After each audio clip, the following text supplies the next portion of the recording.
Hi friends, நம்ம இன்றைக்கி என்ன பார்க்க போகிறோன்னா கீரை வடை எப்படி செய்கிறதுன்னு பார்க்க போகிறோம். அதுக்கு ஒரு டம்ளர் கடலைப்பருப்பை 1 மணி நேரம் ஊற வச்சு எடுத்துக்கிறேன் ஃப்ரெண்ட்ஸ். காய்கறி கீரை எல்லாம் வெட்டி வச்சுக்கிறேன். இஞ்சி ஒரு பிஞ்ச் அளவு வெட்டி எடுத்துக்கிறேன் ஃப்ரெண்ட்ஸ். 1 இன்ச் அளவு வெட்டி துருவி எடுத்துக்கோங்க. பூண்டு ஒரு 4-5 பூண்டு உரலை தட்டி எடுத்துக்கோங்க.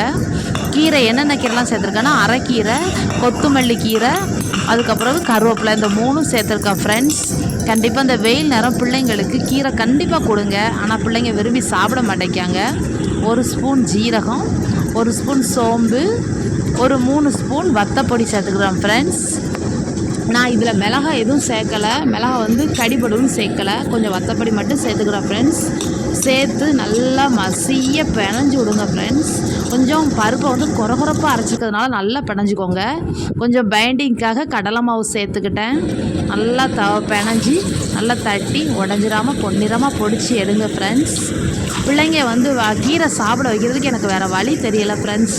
கண்டிப்பாக ட்ரை பண்ணி பாருங்கள், உடம்புக்கு நல்லதும் கூட. கீரை கூட்டாக வச்சா மிச்சமாகி எப்போவுமே கீரை தான் போடுறோம். இப்படி வடையாக சுட்டு எடுத்ததுனால கீரை காணாமல் போயிட்டு ஃப்ரெண்ட்ஸ்.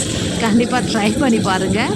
தீயை லோ ஃப்ளேமில் வச்சுக்கோங்க, ரொம்ப ஹை ஃப்ளேமில் வச்சா கரிஞ்சிரும். ட்ரை பண்ணி எல்லோரும் கமெண்ட் பண்ணுங்கள்.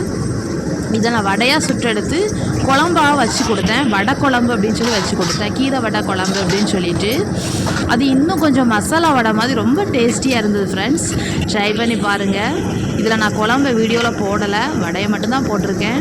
லைக் பண்ணுங்கள், ஷேர் பண்ணுங்கள், கமெண்ட் பண்ணுங்கள், சப்ஸ்கிரைப்